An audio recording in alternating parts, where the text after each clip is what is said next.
Good afternoon. I'm Dr. Mark Andrew Holachek, and again, I come to you from my hermitage in Lynchburg.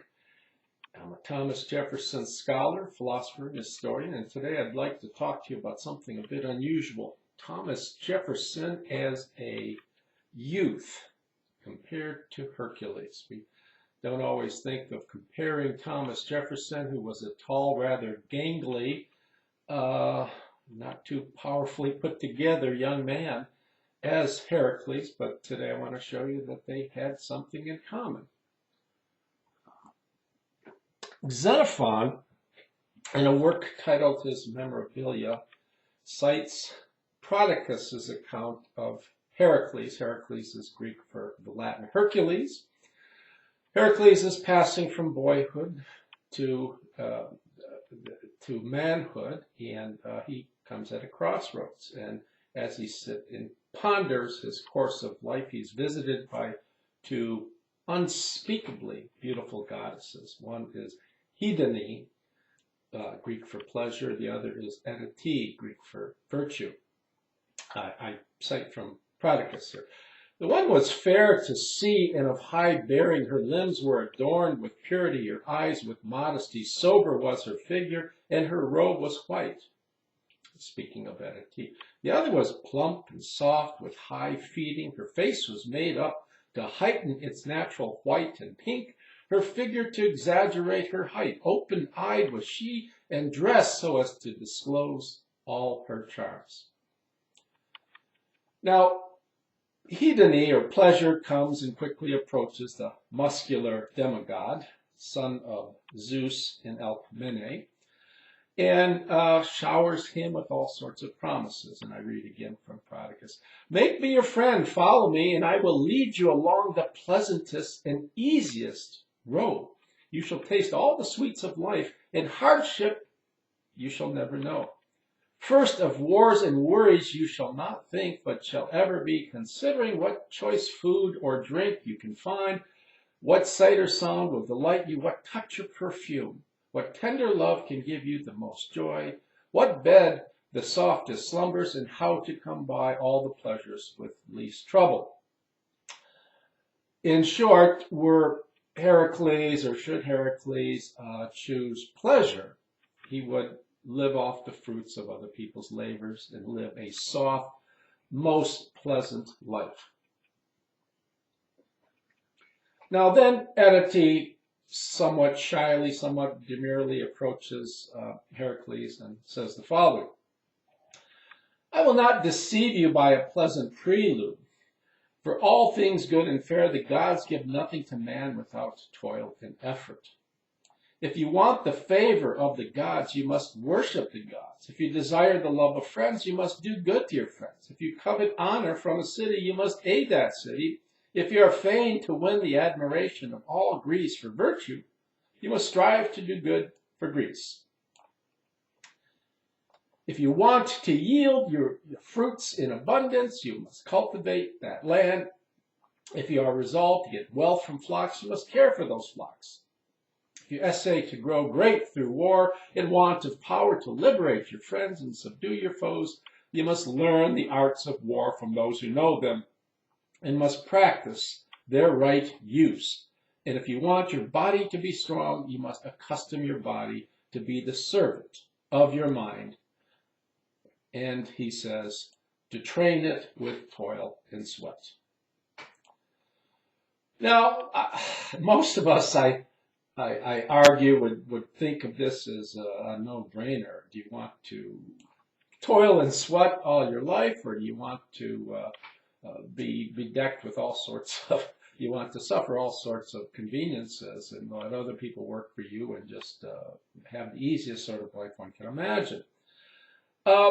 Heracles surprisingly chose not pleasure, but virtue. And of course, as the myths go on, he went through 12 unspeakably difficult labors that challenged his unbelievable, unmatched physical strength as much as possible. One labor, of course, the Augean stables where he had to clean out the feculence from this massive amount of feculence he did so by his mind by diverting the river. But nonetheless, he was being challenged physically and all throughout his labors.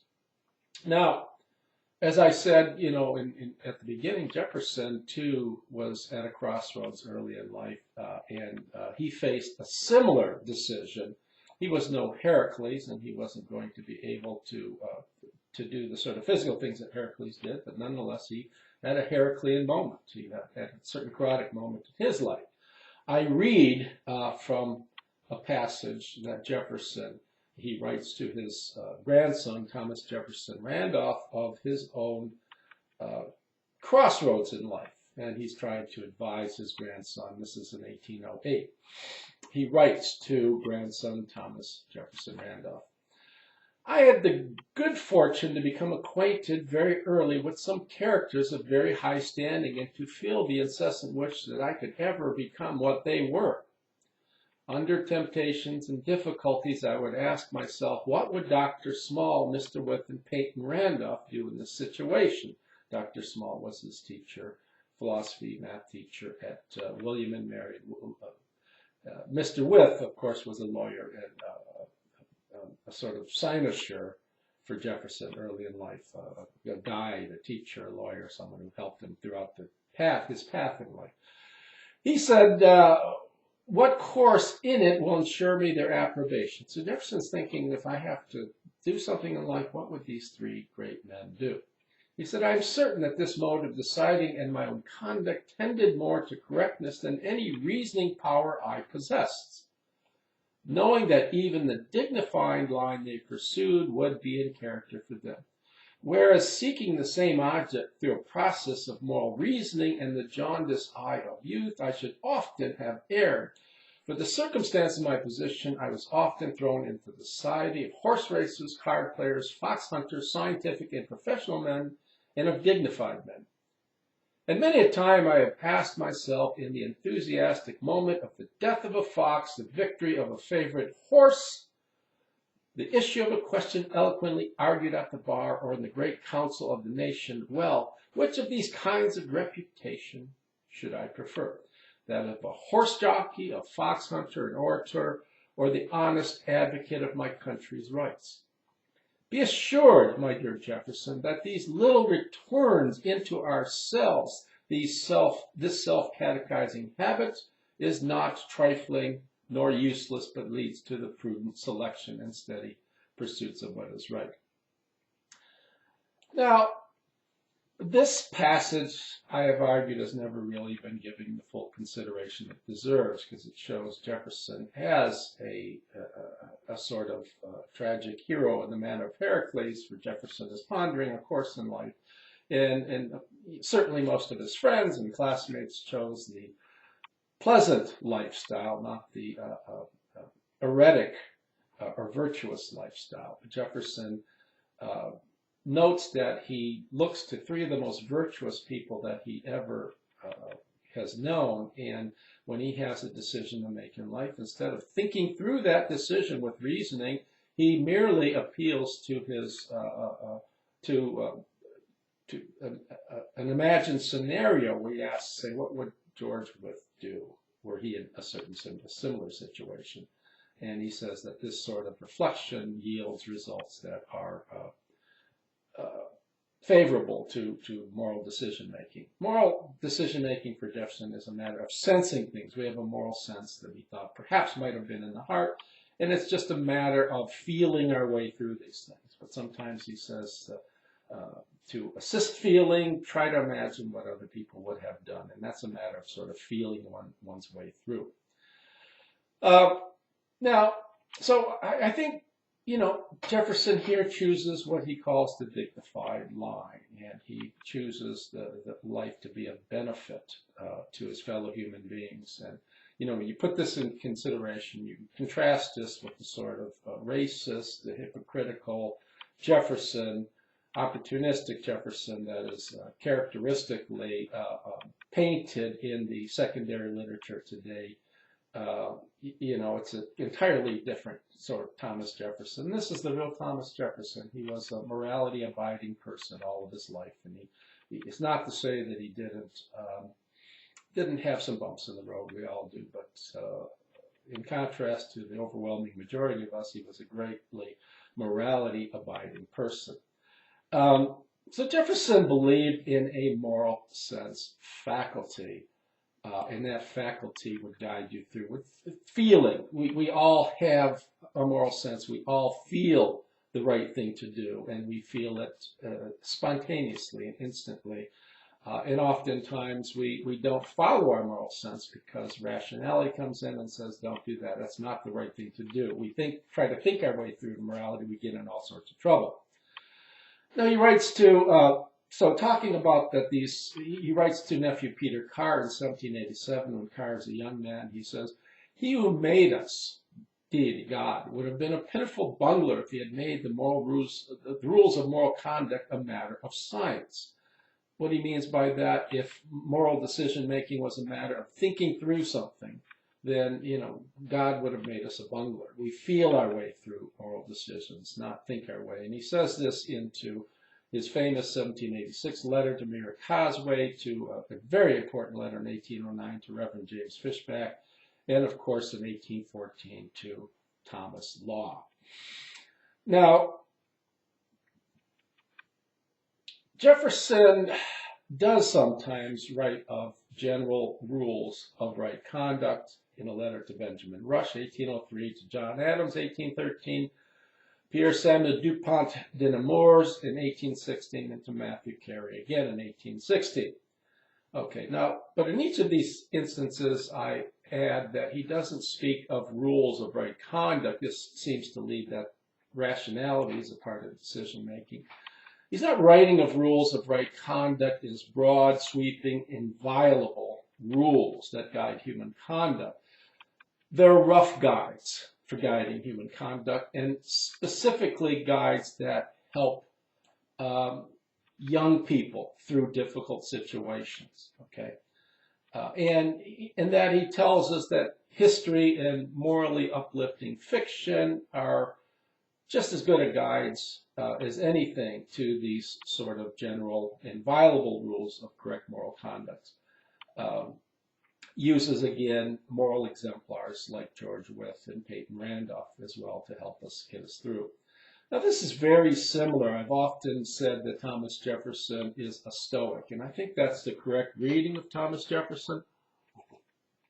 By the way, I have Marcus Aurelius, the great Stoic emperor, on my coffee cup. The Stoics, Seneca, for example, limbs what he calls praecepta and decreta. In other words, praecepta are specific rules of precepts of conduct, and decreta are doctrines or general axial fundamental rules of right conduct. Seneca writes in letter 94 to his young pupil and friend Lucilius, "Virtue depends partly on instruction and partly on practice. You must learn first and then strengthen your learning by action. If this is true, not only do the doctrines, decreta, of wisdom help us, but so too do the precepts, praecepta, which check and banish our emotions by sort of official decree." The idea here is that we can use these general rules, the axial rules that help us in general, never lie or something like that, and more specific rules that help us out in more elaborate contexts to help us through, right? Before closing, I want to talk about, Jefferson does say something about how reason is involved, and I do talk about this in my book, Thomas Jefferson, Moralist. Let me pick up a copy of that, and it's back here. We have my book, Thomas Jefferson, Moralist. I talk about this. This came out through McFarland, I think in 2017, so it's cheaply priced, and I talk more about the decision that he had to make as well. But Thomas Jefferson does not think that reason doesn't sometimes come to the aid of the moral sense. Now, I want to add that they're distinct. There are three faculties in humans. One is rationality, the other is the moral sense, and third is the aesthetic sense. All are independent of each other, and he's very clear on that. So in other words, when I want to make the right moral decision, I do not think my way through it. I merely feel my way through it. He says to John Adams, I feel, therefore I exist. Not I think, therefore I exist. Cogito ergo sum for René Descartes. Take the issue of slavery, the Ficinius, the wicked institution. Jefferson, throughout his life, went on record saying this is a Ficinius, this is an evil institution. And critics complain loudly that, they concede, well, he wrote all of his life about eradication of slavery, but he didn't do too much. As if writing and introducing bills and working all of your life to try to eradicate is not doing anything, because he's doing it through his pen. That's such a silly, silly thing. Nonetheless, Jefferson, Onuf and others argue that could have done more. Well, he could have done more, but, he didn't. And why didn't he do that? He knew throughout his life slavery was wicked and evil. He felt that. It didn't need any argument to do that. But reason came to his aid at some point and said, don't later on act on eradication of slavery, because the time was not right. He felt the pulse of his citizens of America, and that pulse was not directed toward the eradication of the institution at the time, and to try to push something that is morally correct at the wrong time. In doing so, one can readily do something more wicked than good. In other words, precipitous action to eradicate a wicked institution, can bring about more harm than good. Succinctly said, the right action at the wrong time is not the right action, but the wrong action. So, in some sense, reasoning does, in another instance, one might say, imagine an American going to, a refined American going to a Native American village and seeing certain practices that one recognizes to be morally wicked. It's not a matter of trying to convince people that, that their culture is wrong and they need to learn morally correct behavior. It's ingrained into their social fabric. So Jefferson at least would have said, it's the wrong time to try to push something at this time. Wait for the conditions for moral refinement are better. Anyways, so the idea here is Jefferson, even though there are different sorts of heroes. Jefferson, unlike George Washington, was not a physical hero, did not display great courage during war in the physical sense, but he did in the moral sense through his stint as governor of Virginia and through his work in the Continental Congress. There can be things as intellectual, moral heroes, and Jefferson was one like that. So Jefferson, even though he did not possess the physical strength of Hercules, certainly was a Herculean figure throughout his life and did have a moment very, very similar to young Hercules, where he had to sat at a crossroads, he had to make a ponderous decision, and he made his decision. His decision was to work for the betterment of his society, to work for the betterment of his state, to work for the betterment of his country, and lastly, when possible, to work for the betterment of all human beings. So I hope you enjoyed this little sort of impromptu talk on Jefferson as a Herculean figure. And again, if you want to pick up my book on Thomas Jefferson Moralist by McFarland, you can find it. It's reasonably priced. And I talk more about Jefferson the Moralist. And for those of you on Facebook, please like my page and subscribe to, on YouTube, please subscribe to further videos under Mark Holacek or Thomas Jefferson and Mark Holacek. See you later, and thank you for watching and listening in.